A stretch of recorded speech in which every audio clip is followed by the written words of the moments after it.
failed Africa. They rely on flawed models, distorted and outdated assumptions, and systemic bias, painting an unfair picture of our economies and leading to distorted ratings, exaggerated risks, and unjustifiably high borrowing costs.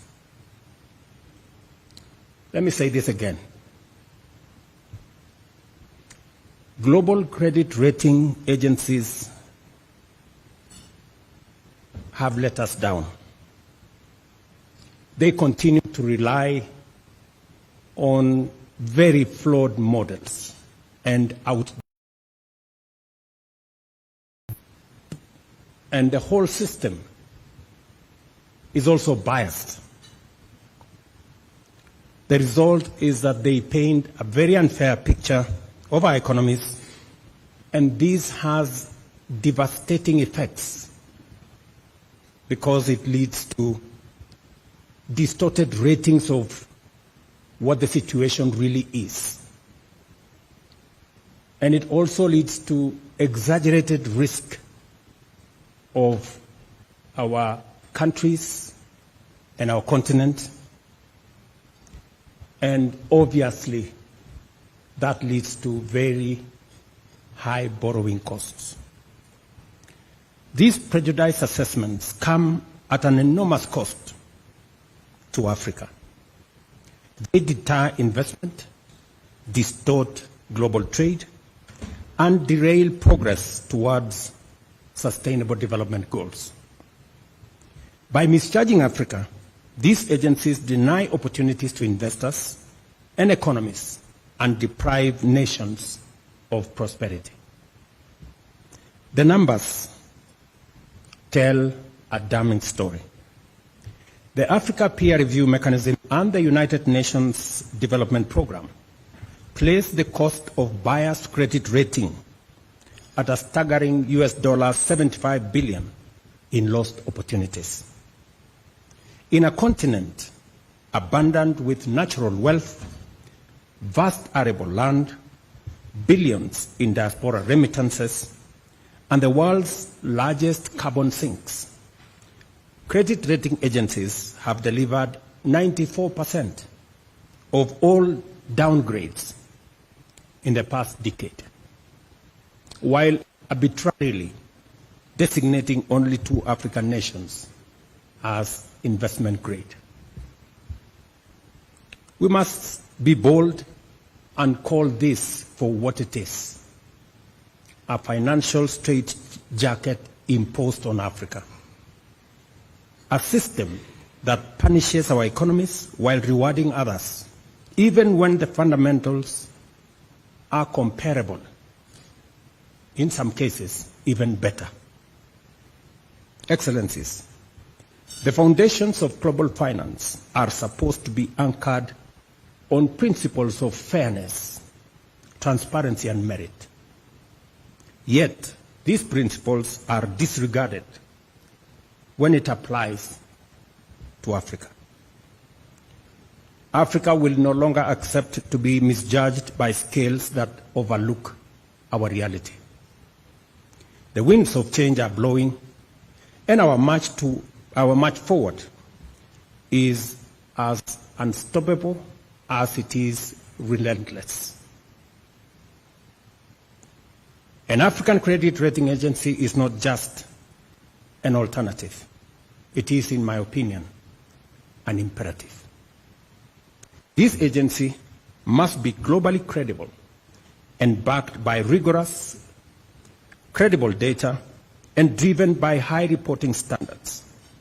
But more importantly, it must reflect Africa's reality correctly. We will not walk this journey alone.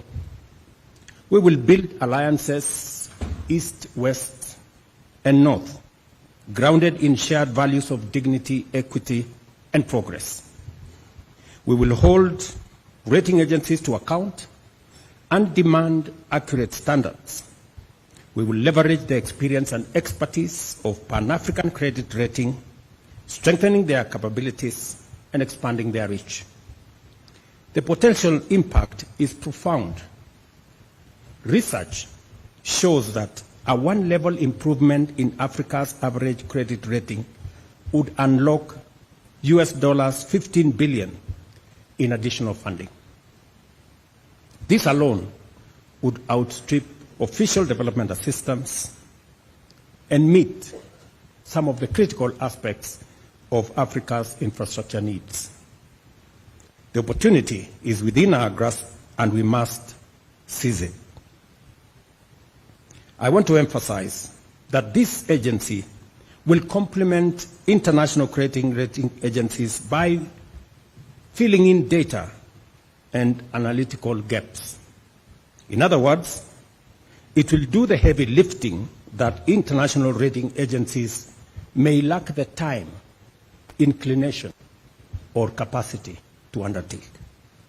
I see the role of Africa credit rating agencies as one of demystifying and democratizing sovereign credit assessments. It must develop a methodology that is objective, transparent, and replicable, rooted in the rigor of science rather than the exclusivity of tradecraft.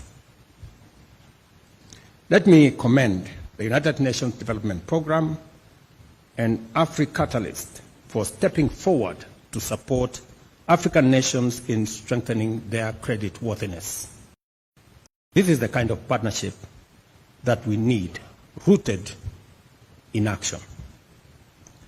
I leave you with the words of African Development Bank President Akiwumi Adesina, and I quote, "The perception of risk is not the reality of risk. Wrong always give wrong weights." End of quote. It is time for Africa to use the right skills, one that reflects its true weight.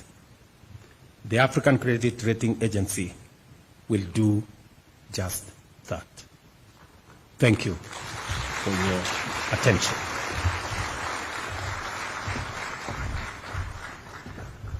Thank you very much, Your Excellency, on your call for Africa to rewrite its history and unfair rating system, which costs about $75 billion annual, as indicated in your speech.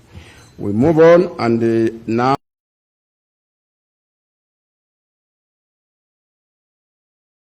you have the floor, Your Excellency.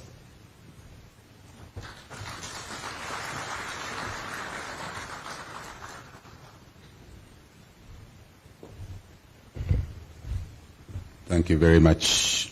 Let me just acknowledge my colleagues that I'm seated with on the table, President of Algeria, President of Ethiopia, President of Kenya, and my other colleagues, but also others, Excellencies, heads of organizations, business that are in the House today. Let me start by acknowledging and thanking the African peer review mechanism, our own mechanism, the African Union Commission, the Economic Commission for Africa, for basically coming together to pursue or to walk this path of setting up the African Credit Rating Agency. I do remember standing here together with President Ruto, then President Nana, I think last year, and deliberated on a number of issues, but that included this particular and very important issue. I just want to put context to what is obvious, and my colleagues have already said those issues.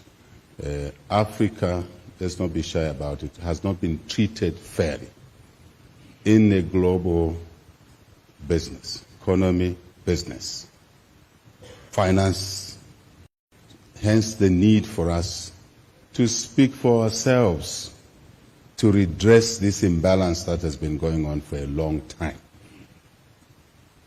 the critical need to reform the global financial architecture. We've been talking about it for too long. We need to take practical steps to redressing this. After our AU meeting here and the side meeting right here last year, we moved on to Paris later in the year, and we had a specific session there chaired by President Macron around the reform of the global financial architecture. We made our points very clear, and I think it is now time that we in this hall and those that are not present at a political level say and commit and walk the talk that we will realize the creation or implementation of the African credit rating agency. We have talked enough.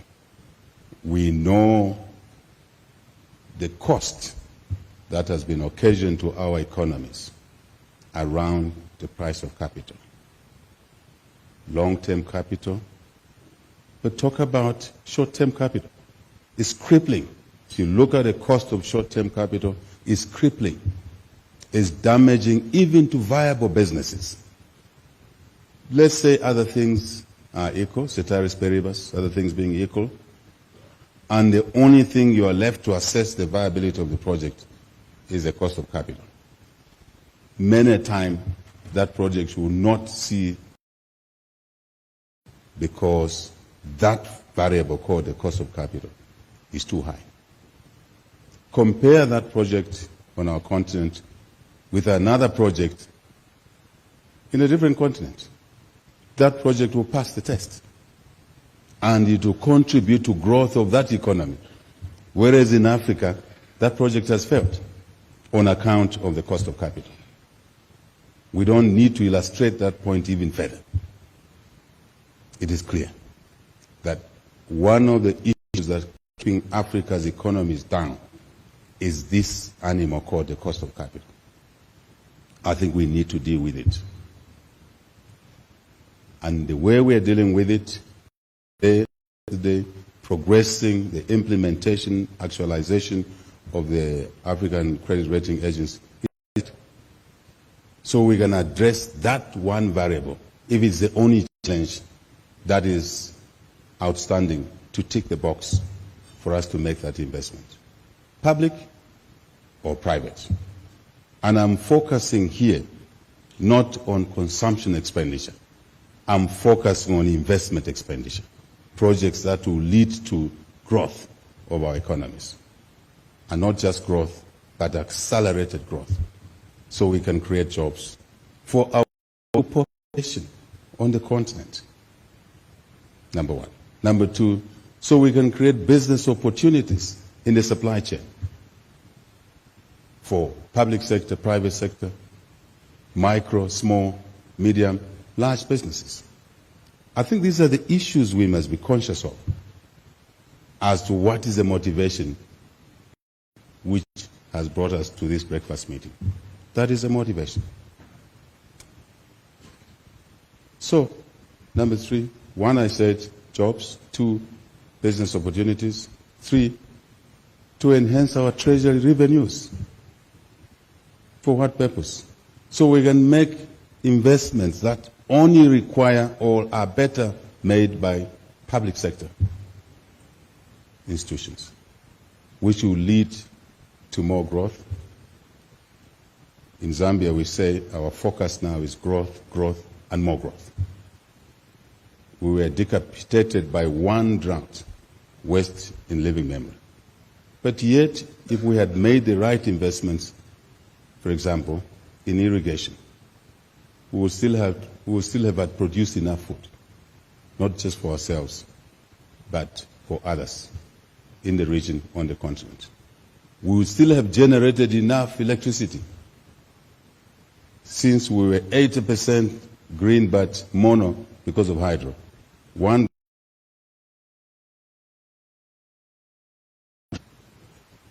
So we do need the investments in our countries, on our continent.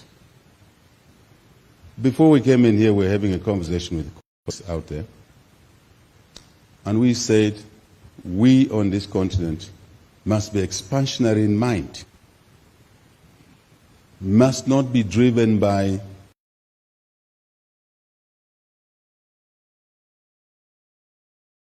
when we are dreaming of bigger projects. And this is coming back to credit. This project is too big for Africa. What is the meaning of that? Post the Second World War,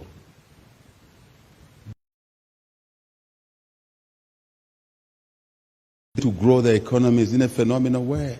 And they did that. And they took risks. But when we want to take risks, we're inhibited by, one, that our economies are too small. But if our economies are too small, that we can only do that through growth. And to grow, we need more investments. We need to be more ambitious. We were in Tanzania not long ago, Dar es Salaam, on the agenda of providing electricity to, and we transmission. So you can evacuate power from the generating point to the consumption point or demand point. These are huge projects. Let me put context for my sins. Electricity is not sold like sweets. Generally, electricity is sold on longer term agreements, power purchase agreements. Let's typify the situation. Tanzania has Zambia had shortage of power because of a drought. But Tanzania could not move power from its generating sources to Zambia because there was no interconnector. There was no transmission. We also talked about a one electricity market, Africa electricity market, isn't it? Yes, we invest in generation, big project. 2, transmission, big projects. So now, since power is sold long term, 5, 10 years, 15 years, and the price is embedded in the power purchase agreements, but you still have problems on our continent to raise capital to fund generation, transmission, even when the demand is there. Let's reflect on that. For us, we have a target to grow our copper production to 3 million tons from 700,000 something. This year, we believe we'll break the psychological mark of 1 million tons. Never done before in our country. We have mines, quality investments that need the power and are ready to sign the power purchase agreement. How is it that a credit rating agency would give us a low rating in Tanzania, in Zambia, which constrains our ability to raise fairly priced capital to invest in generation and transmission, and the demand is there, and the capability to pay, effective demand. I'm not talking about potential demand. I'm talking about effective demand, ability to pay. You see the distortion. Because someone in Hong Kong is sitting, a young person is sitting and rating us poorly, and the credit provider thinks that there's a higher risk to invest in our country, in our region. But the truth on the ground, this is a project that should actually attract a lower cost of that, very low. So who is that one telling us that we're not credit worth? We have the demand, we have the capability to actually develop the project. I hope we now see what we're dealing with here. As things being equal, we need to address the credit risk rating has gone on for too long. I thought that would be my message today as I stand here. And lastly, just to say to you, when we've dealt with this matter properly, we have a credible Africa credit rating agency, professional, private sector driven, competent, one that can stand shoulder to shoulder with Standard & Poor's, with Fitch,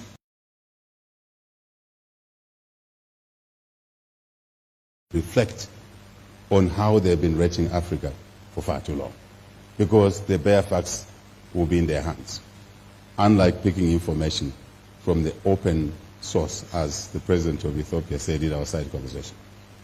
I thought, ladies and gentlemen, I would put context to our discussion. So my closing remark is to say this thing must be operationalized yesterday.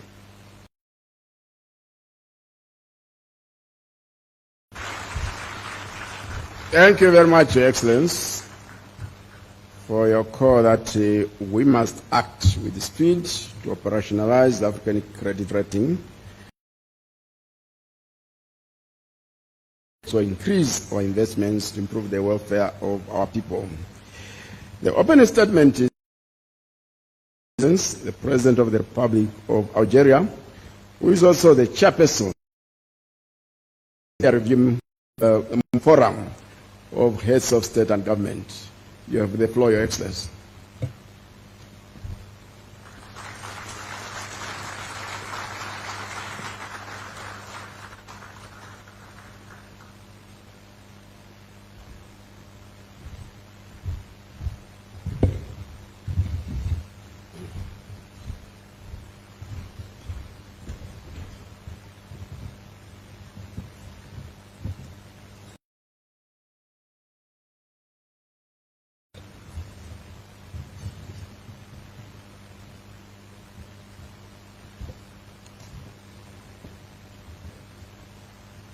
بسم الله الرحمن الرحيم. فخامة الرئيس السيد محمد ولد الشيخ الغزواني، رئيس الجمهورية الإسلامية الموريتانية ورئيس الاتحاد الإفريقي، أصحاب الفخامة والمعالي، رؤساء دول وحكومات دول أعضاء في الآلية الإفريقية، معالي السيد موسى فاتي رئيس مفوضية الاتحاد، سادة وسيدات رؤساء ومسؤولو المؤسسات المالية والمصرفية الإفريقية، السيدات والسادة ممثلو القطاع الخاص الإفريقي، الضيوف الكرام، السيدات والسادة، أنا بودي أن لا أقرأ الخطاب الذي كان جاهزا، سأتكلم مثل أشقائي الرؤساء الذين سبقوني، سأتكلم من القلب من الصميم. نحن فخورين بإنشاء هذه الوكالة، وأنا سببا في إنشاء هذه الآلية للتقييم، l'agence de notation، لأننا واثقون بأن إفريقيا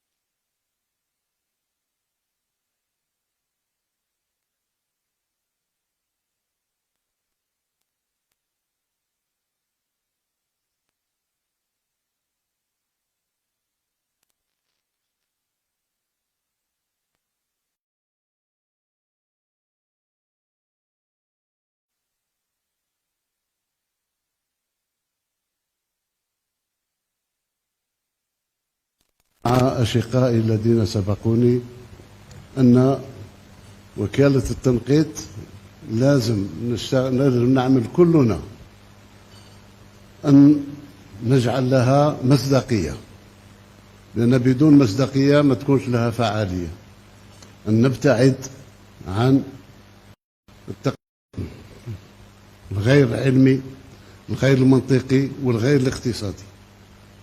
وبالتالي أعتقد بدون أن أطول عليكم أن وكالة التنقيط هذه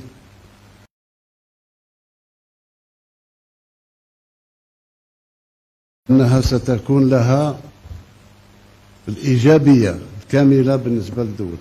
تكلم فخامة الرئيس عن إمكانيات الكهرباء، تكلم عن إمكانيات ربما تنمية الفلاحة للتغذية كاملة لكل إفريقيا. كل هذا ممكن، كل هذا ممكن لو رجعنا إلى أنفسنا قبل أن يقيمنا الآخر، وهذا ممكن جدا. لهذه الوكالة، وستجدون في الجزائر مناضلا أخا لإفريقيا ولنجاح إفريقيا.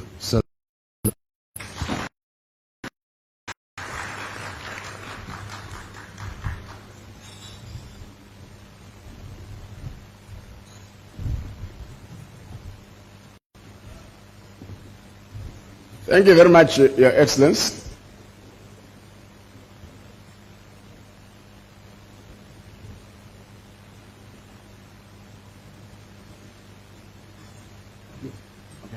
Thank you very much. The interpretation services were not working very well, but the text is going to be circulated. We apologize for this development. But the key issue is that Africa is the future. We listen to that message, Your Excellency, and indeed, we are going to leverage that future. At this stage, there's going to be a video clip which is going to be shown. And when the video clip has been shown, I'm going to hand over to my colleagues who is going to continue the moderation. So could we have the video? Thank you very much.